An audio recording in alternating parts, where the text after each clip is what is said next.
Prime Asia TV ਦੇਖ ਰਹੇ ਸਾਰੇ ਹੀ ਦਰਸ਼ਕਾਂ ਦਾ ਸਵਾਗਤ ਕਰਦੇ ਹਾਂ। ਪ੍ਰੋਗਰਾਮ ਦਾ ਨਾਮ ਹੈ prime discussion with Jatinder Pannu ਤੇ ਮੈਂ ਹਾਂ ਨਵਜੀਤ।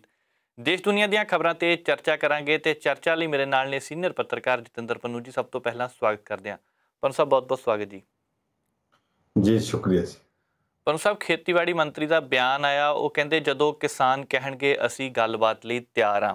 ਲੰਬੇ ਸਮੇਂ ਬਾਅਦ ਕੋਈ ਲੱਗਦਾ ਇਦਾਂ ਦਾ ਬਿਆਨ ਆਇਆ, ਕਿਵੇਂ ਦੇਖਦੇ ਹੋ ਇਸ ਸਭ ਨੂੰ? ਰਸਮ ਪੂਰਤੀ ਜੇ ਕੀਤੀ ਹੈ, ਜੇ ਗੱਲਬਾਤ ਕਰਨੀ ਹੋਵੇ ਜੀ ਤੇ ਭਾਰਤ ਦੇ ਖੇਤੀ ਮੰਤਰੀ ਨੂੰ ਗੱਲਬਾਤ ਦਾ ਸੱਦਾ ਭੇਜਦਿਆਂ ਕਿੰਨਾ ਕੁ ਟਾਈਮ ਲੱਗਦਾ? ਬੜੇ ਆਰਾਮ ਨਾਲ ਉਹ ਕਿਸੇ ਵਕਤ ਵੀ ਸੱਦਾ ਭੇਜ ਸਕਦੇ ਆ। ਸੱਦਾ ਭੇਜਣਾ ਨਹੀਂ, ਪਰ ਇਸ ਤਰ੍ਹਾਂ ਦਾ ਬਿਆਨ ਦੂਜੇ ਚੌਥੇ ਦਿਨ ਦੇ ਦੇਣਾ ਕਿ ਅਸੀਂ ਕਿਸਾਨਾਂ ਦੇ ਨਾਲ ਗੱਲ ਕਰਨ ਨੂੰ ਤਿਆਰ ਹਾਂ।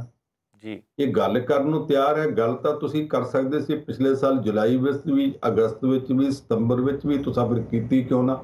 ਜੀ ਫਿਰ ਅਕਤੂਬਰ ਵਿੱਚ ਕੀਤੀ ਤੇ ਅੱਧ ਕੀਤਿਆਂ ਵਰਗੀ ਕੀਤੀ, ਨਵੰਬਰ ਵਿੱਚ ਕੀਤੀ ਤੇ ਟਰਕਾਉਣ ਵਰਗੀ ਕੀਤੀ, ਦਸੰਬਰ ਲੰਘਾ ਕੇ ਦਸੰਬਰ ਦੇ ਵਿੱਚ 8 ਦਸੰਬਰ ਨੂੰ ਤੁਸੀਂ ਉਦੋਂ ਕੀਤੀ ਜਦੋਂ ਭਾਰਤ ਬੰਦ ਹੋਇਆ ਤੇ ਤੁਹਾਨੂੰ ਦਿਸ ਪਿਆ ਕਿ ਕਿਸਾਨਾਂ ਦੀ ਹਮਾਇਤ ਕਿੰਨੀ ਲੋਕਾਂ ਤੋਂ ਮਿਲ ਰਹੀ ਹੈ। ਜੀ ਸਾਰੇ ਦੇਸ਼ ਦੇ ਵਿੱਚੋਂ ਕਿਸਾਨਾਂ ਨੂੰ ਹਮਾਇਤ ਮਿਲ ਰਹੀ ਸੀ।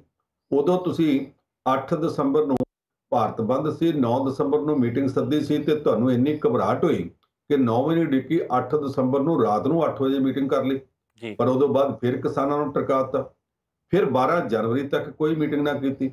12 ਤੋਂ ਲੈ ਕੇ 3-4 ਮੀਟਿੰਗਾਂ ਕਰਕੇ ਤੇ 22 ਜਨਵਰੀ ਨੂੰ ਕਹਿਤਾ ਚੰਗਾ ਜਾਓ ਤੁਸੀਂ ਆਪਣੇ ਘਰ ਤੇ ਅਸੀਂ ਆਪਣੇ ਘਰ। ਉਦੋਂ ਬਾਅਦ ਗੱਲਬਾਤ ਕੀਤੀ ਕਿਹੜੀ ਆ?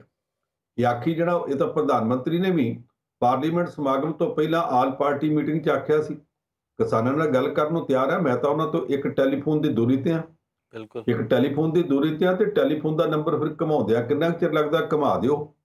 ਇਹ ਆਖਣਾ ਮੈਂ ਟੈਲੀਫੋਨ ਦੀ ਦੂਰੀ ਤੇ ਆ, ਇਹਦਾ ਮਤਲਬ ਹੈ ਕਿ ਦੇਸ਼ ਦਾ ਪ੍ਰਧਾਨ ਮੰਤਰੀ ਕਹਿੰਦਾ ਕਿ ਮੈਂ ਤਾਂ ਰਾਜਿਆਂ ਵਰਗਾ, ਤੁਹਾਨੂੰ ਲੋੜ ਆ ਤੇ ਮੇਰੇ ਕੋਲ ਆ ਜਾਓ, ਮੈਂ ਟੈਲੀਫੋਨ ਤੇ ਦੂਰੀ ਤੇ ਆ।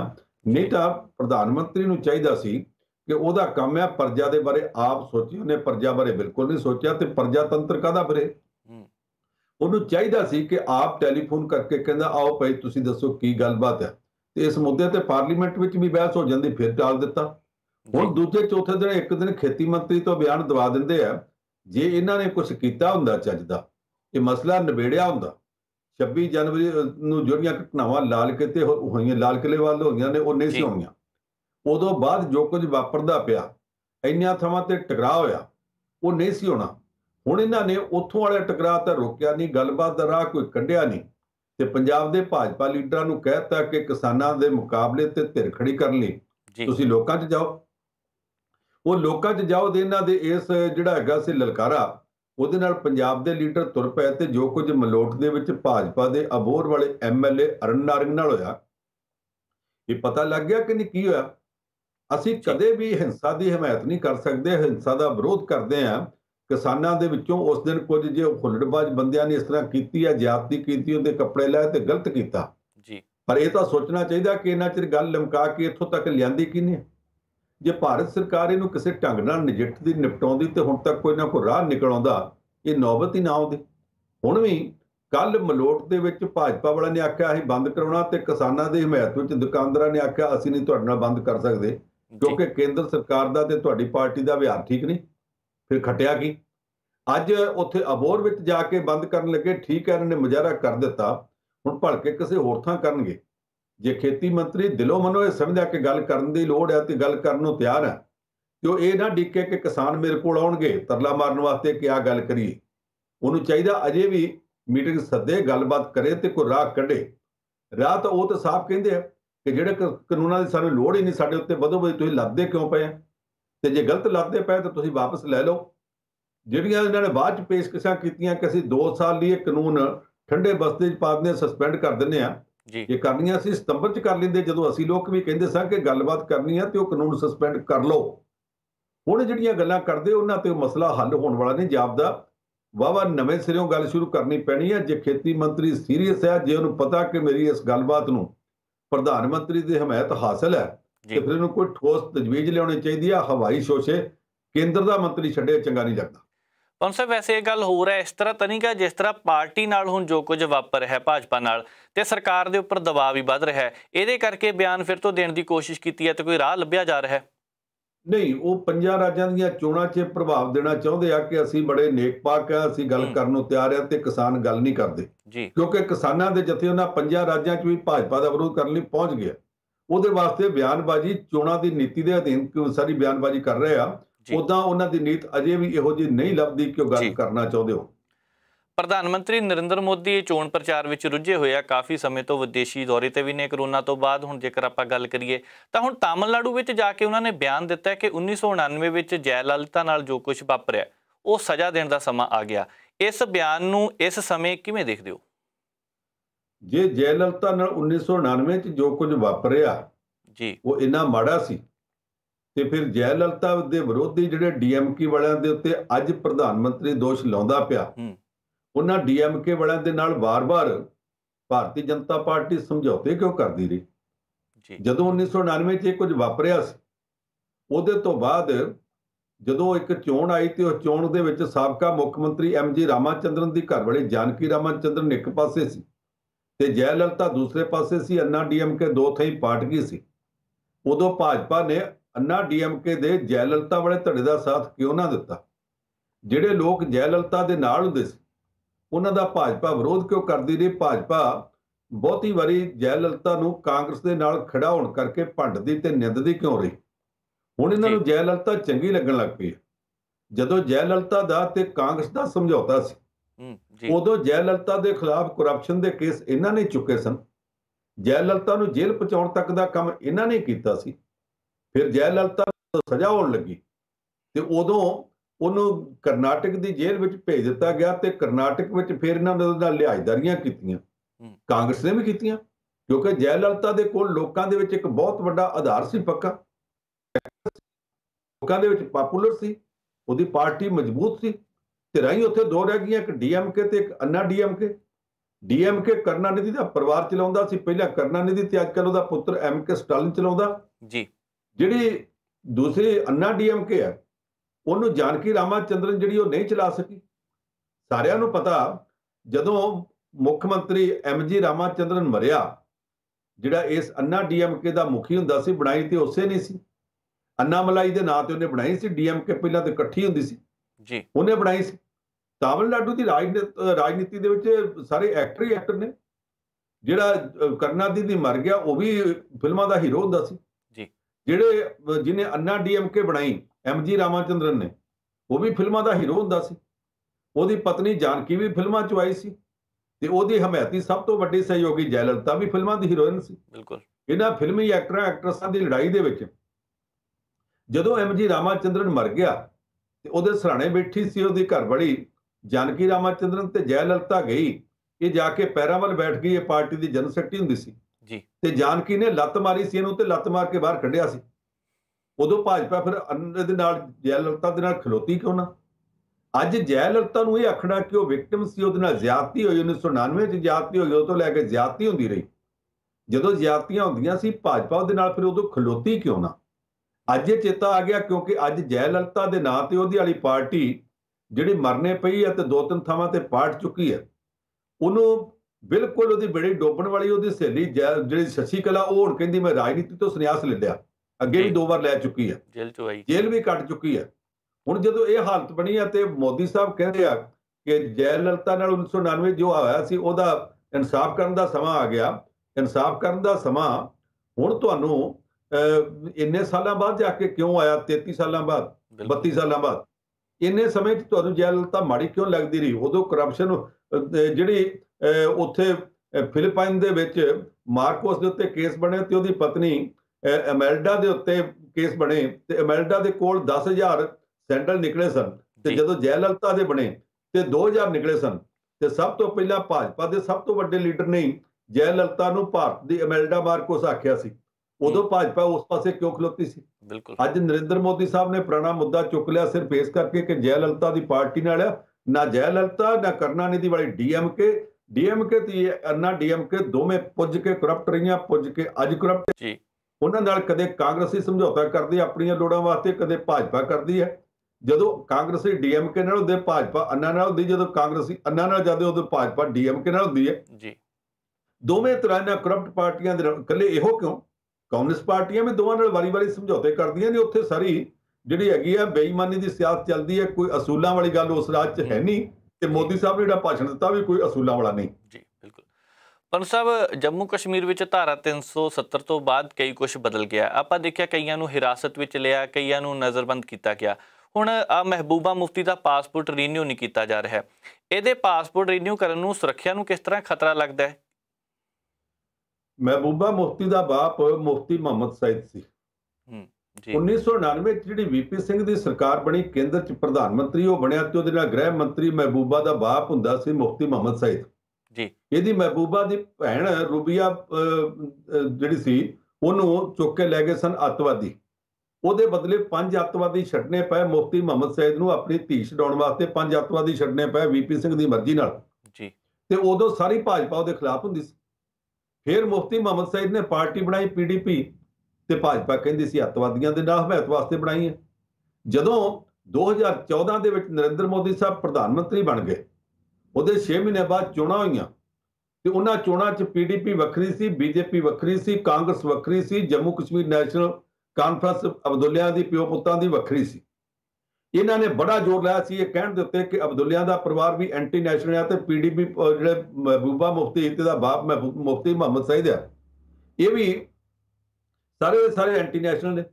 ਪਰ ਜਦੋਂ ਚੋਣਾਂ ਹੋ ਗਈਆਂ ਤੇ ਸਰਕਾਰ ਬਣਾਉਣੀ ਸੀ, ਇਹਨਾਂ ਨੇ ਉਸੇ ਮੁਫਤੀ ਮੁਹੰਮਦ ਸਈਦ ਤੇ ਉਹਦੀ ਧੀ ਮਹਿਬੂਬਾ ਮੁਫਤੀ ਨਾਲ ਸਮਝੌਤਾ ਕੀਤਾ। ਮੁਫਤੀ ਮੁਹੰਮਦ ਸਈਦ ਨੂੰ ਮੁੱਖ ਮੰਤਰੀ ਬਣਾ ਕੇ ਆਪਣਾ ਡਿਪਟੀ ਮੁੱਖ ਮੰਤਰੀ ਬਣਾਇਆ ਜੀ। ਸਹੁੰ ਚੁੱਕਦੇ ਸਾਰ ਮੁਫਤੀ ਮੁਹੰਮਦ ਸਈਦ ਨੇ ਕਿਹਾ ਮੈਂ ਪ੍ਰਧਾਨ ਮੰਤਰੀ ਮੋਦੀ ਦਾ ਧੰਨਵਾਦੀ ਹਾਂ ਕਿ ਉਹਨਾਂ ਸਰਕਾਰ ਬਣਾਈ, ਲੋਕਾਂ ਦਾ ਧੰਨਵਾਦੀ ਹਾਂ ਕਿ ਉਹਨਾਂ ਵੋਟਾਂ ਪਾਈਆਂ, ਪਰ ਜਿਹੜੇ ਜਿਹਾਦ ਕਰਨ ਵਾਲੇ ਯੋਧੇ ਆ ਯਾਨੀ ਅੱਤਵਾਦੀ, ਮੈਂ ਉਹਨਾਂ ਦਾ ਧੰਨਵਾਦੀ ਹਾਂ ਕਿ ਉਹਨਾਂ ਨੇ ਜੰਮੂ ਕਸ਼ਮੀਰ 'ਚ ਚੋਣਾਂ ਹੋ ਜਾਣ ਦਿੱਤੀਆਂ। ਰੌਲਾ ਪੈ ਗਿਆ ਕਿ ਦੇਸ਼ ਦੇ ਸੂਬੇ ਦਾ ਮੁੱਖ ਮੰਤਰੀ ਅੱਤਵਾਦੀਆਂ ਦਾ ਧੰਨਵਾਦ ਕਰ ਰਿਹਾ, ਭਾਜਪਾ ਉਹਦੇ ਨਾਲ ਸਰਕਾਰ 'ਚ ਸ਼ਾਮਲ ਸੀ, ਉਦੋਂ ਭਾਜਪਾ ਬੋਲੀ ਕਿਉਂ ਨਾ? ਉਹ ਮਰ ਗਿਆ, ਉਹਦੀ ਧੀ ਮਹਿਬੂਬਾ ਨੂੰ ਮੁੱਖ ਮੰਤਰੀ ਬਣਾ ਕੇ ਫਿਰ ਇਹ ਚੱਲਦੇ ਰਹੇ। ਉਦੋਂ ਮਹਿਬੂਬਾ ਠੀਕ ਸੀ। ਜਦੋਂ ਇਹਨਾਂ ਨੇ ਆਪਣੀਆਂ ਲੋੜਾਂ ਵਾਸਤੇ 2019 ਦੀ ਚੋਣ ਜਿੱਤਣ ਵਾਸਤੇ ਮਹਿਬੂਬਾ ਨਾਲ ਸਰਕਾਰ ਤੋਂ ਆਪਣਾ ਹੱਥ ਖਿੱਚ ਲਿਆ, ਉਹਦਾ ਤਖਤਾ ਇੱਕ ਕਿਸਮ ਦਾ ਪਲਟਤਾ।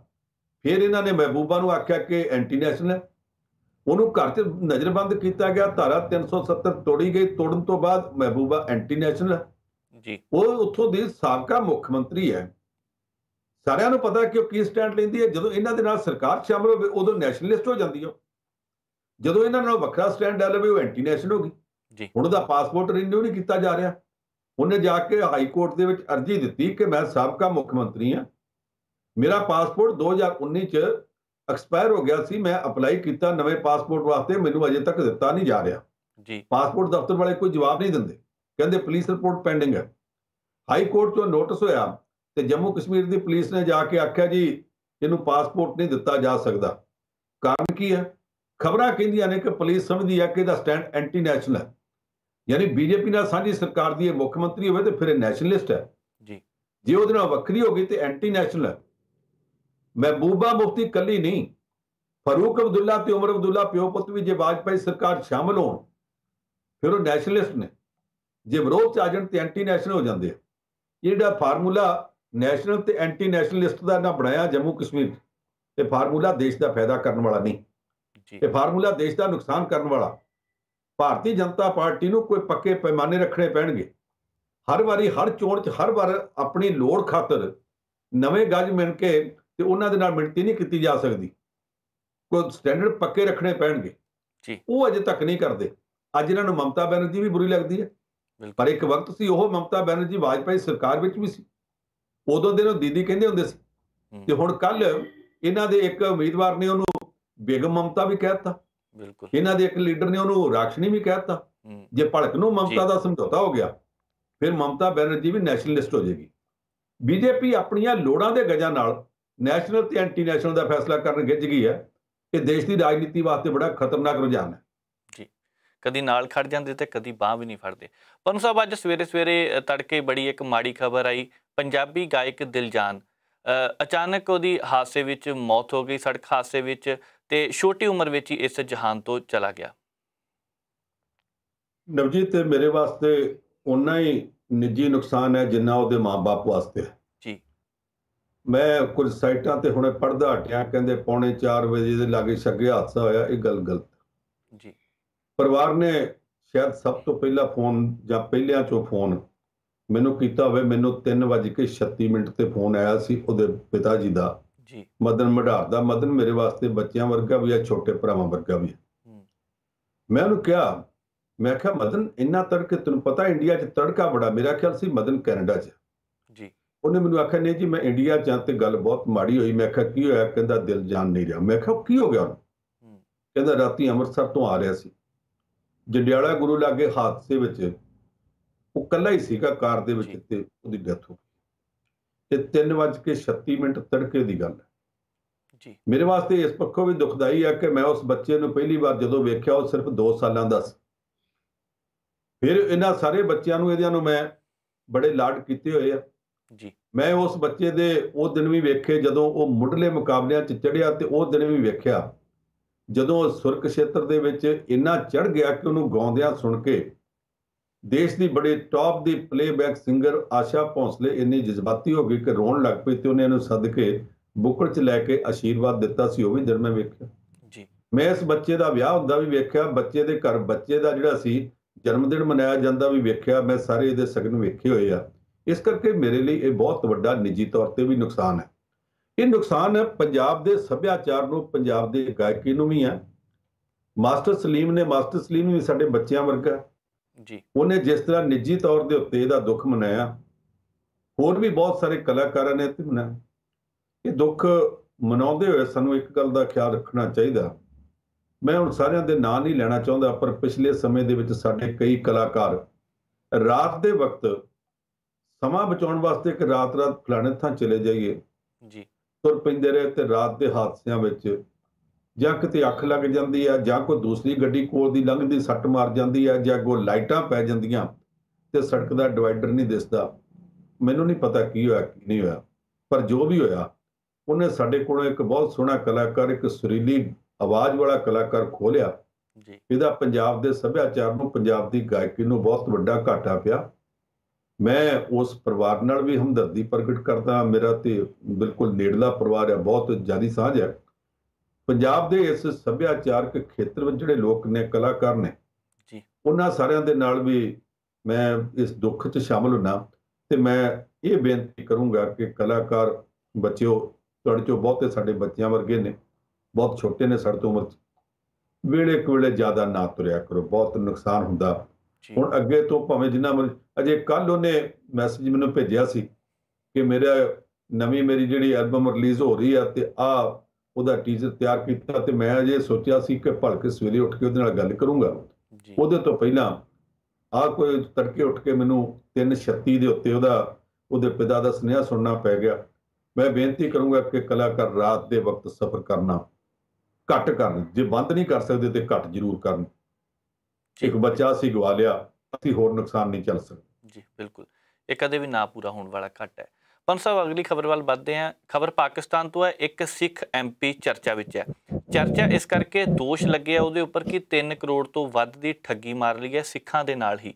ਇਸ ਘਟਨਾਕ੍ਰਮ ਨੂੰ ਹੁਣ ਕਿਵੇਂ ਦੇਖਦੇ ਹੋ? ਕਿਉਂਕਿ ਉਹ ਦੇਸ਼, ਉੱਥੇ ਪਹਿਲਾਂ ਹੀ ਇਹ ਵਿਰੋਧ ਹੁੰਦਾ ਹੈ, ਸਮੇਂ-ਸਮੇਂ ਤੋਂ ਆਵਾਜ਼ਾਂ ਉੱਠਦੀਆਂ ਕਿ ਘੱਟ ਗਿਣਤੀਆਂ ਦੇ ਖਿਲਾਫ ਲੋਕ ਸੜਕਾਂ ਤੇ ਵੀ ਉਤਰਦੇ ਰਹੇ। ਆਪਾਂ ਦੇਖੀਆਂ ਇਹ ਸਭ ਖਬਰਾਂ।